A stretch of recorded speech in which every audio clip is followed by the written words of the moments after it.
Check out the links in my description for more information, for more resources. Check out the podcast. Check out the Facebook groups. Just check out the links. There's a lot of great stuff there.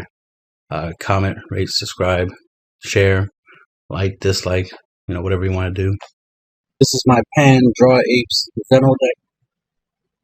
So one copy here.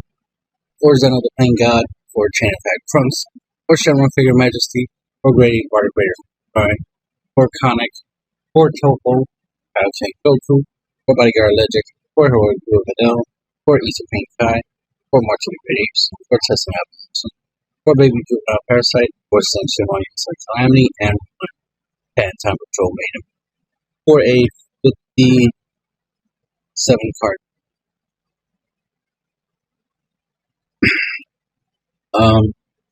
To draw cards in the deck is Shenron, Great Barter, Conic, March of the Great Apes, and Baby Juvenile Parasite. And of course, the leader's auto when you play a battle card.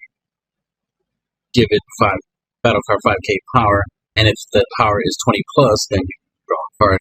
So that's why we have a lot of 15ks, 20ks in the deck, so that way we can always, get that draw. Especially being able to get a draw in opponent's turn is always useful. But the idea is when you play a card, you want to replace it with a card, right? So it's a way of keeping your hand size nice and thick, so that we don't run out of gas. And then some cards, let you draw a lot.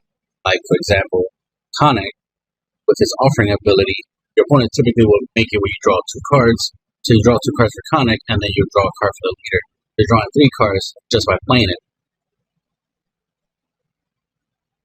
And he'll be a 21 attacking 2-drop on the turn in which you play him. So there's that. He also has the ability where you can, his auto, so you can combo him, right, and play him on your opponent's turn. So that way you can get a draw. Obviously, your opponent might choose for you to draw 2 cards, so that's always good. So you draw 2 cards for him, for his offering, then a card for the leader, so that's 3 cards. And you can obviously use those cards to, defensively, right? Typically, I just play this on my turn, but there is the possibility of you playing on your opponent's turn. You're going to need 3 energy, because 2 to combo him with 1 red, and then you're going to need 1 or more multicolor energy. So, obviously, when you mulligan, you want to get a copy of them and charge them turn 1, so that way you have the red yellow, because you're going to need the yellow for March of the Great Apes. So that's what it's there for. So he serves multiple purposes. And then if you get an extra copy, obviously you can play it and get a whole bunch of draw a whole bunch of cards. But also he combos with Shenron Figure Majesty. This Figure Majesty can bring back a 2 cost or less from your drop onto the field, and you draw a card when you play Shenron's ability. So you draw a card for him, then your opponent will more likely make you draw 2 cards, so you draw 2 cards off a Conic. So that's 3 cards you draw, and then the leader's effect will trigger to power up Conic, and you'll draw. So 4 cards a turn, just with these 2 cards. A turn 4, you want to play Shenron Figure Majesty and untap 2 energy, so that we can have it for your topos or your other negates. Gotta keep your defenses up. Definitely want to get a Baby Unison out on turn, unless you have to board wipe with Kaioken. Typically, you should be able to play Baby on turn 3 and start using him to clear the board, right? Start taking stuff off the board and draw a card and start applying pressure. Sometimes you might not be able to, draw from leader, so Baby Juvenile makes up for it. Originally, I was trying out Jiren. I already had this originally in the deck, but then I took it out to try out Jiren. So when I did the gameplay, I had Jiren deck, but I was like, nope, Baby Juvenile is the right choice. So I went back to Baby Juvenile. So that's why this list, unlike the gameplay, has Baby Juvenile. Another thing I noticed is that I was missing a card. In the gameplay, I had 4 cards less than I was supposed to. Because I forgot to put in the topos. So this list you see topo, but in the gameplay I actually didn't have the topos, which definitely would have made a huge difference if I actually had topo in there. So this deck is a little different than the gameplay, but the gameplay gives you a basic idea of how the deck functions.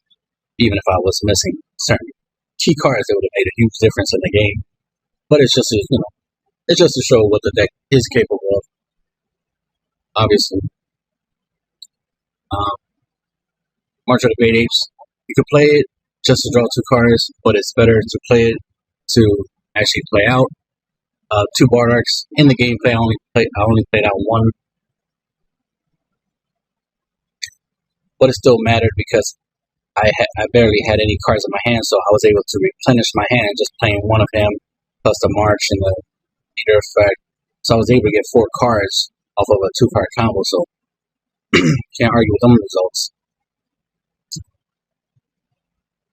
And then I was able to drop a Connect, which gave in that scenario, my opponent decided to take damage instead of letting me draw 2 cards. Obviously, they wanted me to keep filling up my hand, which was smart for them to do. But if time ran out with them having 2 life and me having 3 life, I would have won just right there and then with that. So you'll see that in the gameplay. Chain, Zenoh, obviously. Chain attack funds, he plays Zenoh. Zenoh triggers and clears the board and clears our hands, and then we draw 5 cards. And if you set it up right, because it's very important to understand how this resolves with the leader. You'll want to make it where you resolve Chain, Zenoh's effect, clear the board, clear the hands, draw 5 cards, and then can resolve, powering up Zenoh. Then since it'll be 20k, you'll draw a card, so you should have 6 cards after you chain Zenoh with the leader. So keep that in mind. You should have 6 cards afterwards. And then of course, obviously, take advantage of the situation. You notice there's no overwhelm here, even though typically I typically want to chain Zenoh and then overwhelm, or even for like a Nappa. You can also notice Nappa's not in here, which he can be. Technically, there's no reason not to really have him in here, but I'm obviously going to Supreme Kai instead of Nappa. But if you want to change the deck up, take out Supreme Kai if you want to put in Nappa. Just because, Nappa gives you free attacks, free body, as well as power boost.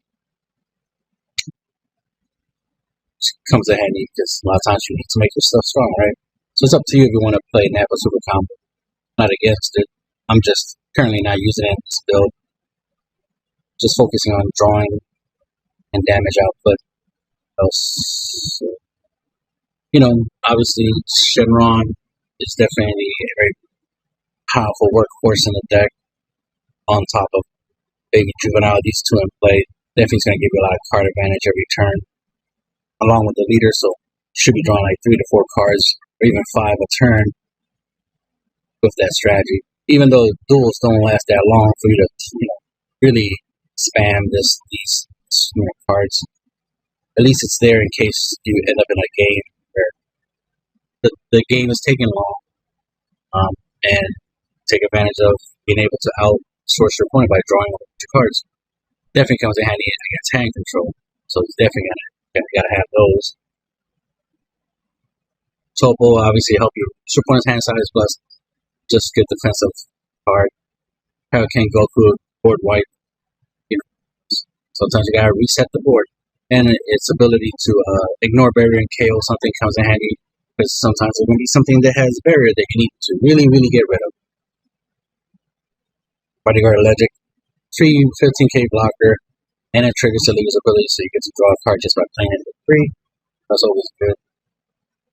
Videl, good, negate combo power, so see, has that synergy. 10k double strike, so it's good. Sets in position, obviously. Instead of I used to have Violent Rays, but I took the Violent Rays out and just opted to use Videl, test that position. Just because strategically, the way I use them, it works a lot like Violent Rays, but better because sometimes your opponent has a whole bunch of 15Ks, and Violent Rays is useless against a whole bunch of 15Ks. So, being able to at least stop an attack with 5k combo power does make a huge difference. So Violent Rays is good, but Topo is definitely better in that regards, testing out position. They'll combining them just gives you a better result than Violent Rays, so that's why I took it out. Baby Juvenile does kind of work, kind of like the Senzu Bean of Violent Rays. Because the leader is red, if all your energies in res mode, which typically is, tap out a lot. Your leader card will get an extra 10k, which doesn't matter because a lot of times I don't awaken that early. Like it takes a long time for me to awaken. So I tend to be at high life, like 5 or 6 life. And my opponent tries to take advantage of that. So having Baby in play is very helpful in that scenario because it makes it where my 5Ks actually have some use. Can outcome some attacks for the situations where I need to do that, right? And Shenron, of course, is to help us control the board with +1 ability, but also look at opponent's hand and make decisions, plan out, take out any counterplays. Because most people like to play counterplays in the gameplay. Opponent after the match was over, talked about my opponent being capable of like counterplaying against my chain attack trunks combo. But I pointed out this, like I have the ability to rip out your counter attack and your counterplay. So the idea was if my opponent wasn't ripping out these cards out of my hand, specific chain attack trunks, if that wasn't getting ripped out of my hand through card effects, I would have used this to get rid of the counterplay and then drop the chain Zenoh and get the results that I want. Thing is that I kept losing chain attack trunks, so using this to rip out the counterplays was pointless. So I got rid of some counter attacks instead. So yeah, it just depends on the situation, depends on the decisions you make. So this is typically to help you set up for chain attack trunks. Typically you're going to try to do chain attack trunks on turn 5. It's always the best idea to wait to turn 5 to try to chain Zenoh. Your opponent is always going to try to be ready for turn 4 chain Zenoh. So why even? Don't go into the trap. Basically, just wait a turn. Try take your turn 4 to counter their counter, right? So turn 4 is send Shenron and then rip out the counterplay, like a Gassen and Trunks or Casimir Frieza, anything similar to that. Rip it out, and if this stays in play with the remaining 2 marks, well, like I said, turn 4. So you're doing this turn 4, right? So you're playing turn 4, -2 to rip out a card, and you should still have 2 markers. Hopefully he doesn't get attacked and still has the 2 markers. That way on your turn 5, you can -2 after your attack with it, try to take advantage of attacking it. Hopefully you burn out your opponent's negates, or at least force them to tap energy to play negates, so that way they can't play their counterplay. Want them to waste their negates first, right?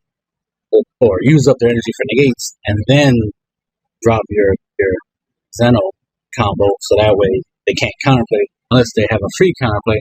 But like I said, you'll just use this to rip out the free counterplay. But any counterplay that requires energy, want to make it where they can't play it because they wasted a lot of energy on counterattacks. You gotta understand how to outplay your opponent. And then Pan, obviously a free 40k body you can take advantage of. Obviously this with Issa Pink Pageman, use it to go for game, or obviously use it to defend yourself and survive a turn. I definitely was able to just survive a turn. But then I got Purple Derp on my turn because I played Bardock, then I played Connor, swung with Pan, and then I got hit with the Super Saiyan 4 Vermilion SDR or some shit like that, extra card, and it just wiped out all 3 of my battle cards. And I should have been attacking with the leader, the Pan. I think I had a unison. Swing with them first, try to bait out any negates, any stuff. At least bait out the Vermilion card and just have it hit only Pan, and then after that drop the Apes. It's just that I just went straight into just trying to refill my hand when I should have swung first, try to bait anything out, then start refilling, then attack, and then play something else. That you get the idea. You should attack, then play something, attack, then play something, attack. You get that play line. But I didn't. I just put everything out there and just ran right into a quick wipe. It's about with the leader. Obviously, there's times where you'll play something and draw for the leader's fun effect, right? Awaken, you have 4 less life. Awaken, to untap 2 energy, right? Play something else and trigger her awaken side, back auto to get a 5k and draw. Swing with her, draw, right? So right, be able to draw 3 cards. And if it's Connect that you're playing on the awaken side, then there's a possibility that draw 2 extra cards. So that'd be a total of 5 cards in that strategy. Again, it depends on what you're doing, what you're playing. But the idea is to try to get a lot of cards, right? And she's, like I said, she swings, you draw another card, so you're getting a lot of card advantage. So in order, typically you want to save the untapped energy for the defensive purposes, or to at least play out another card. Typically you want to untap so that way you can topo or testing out positions and stuff.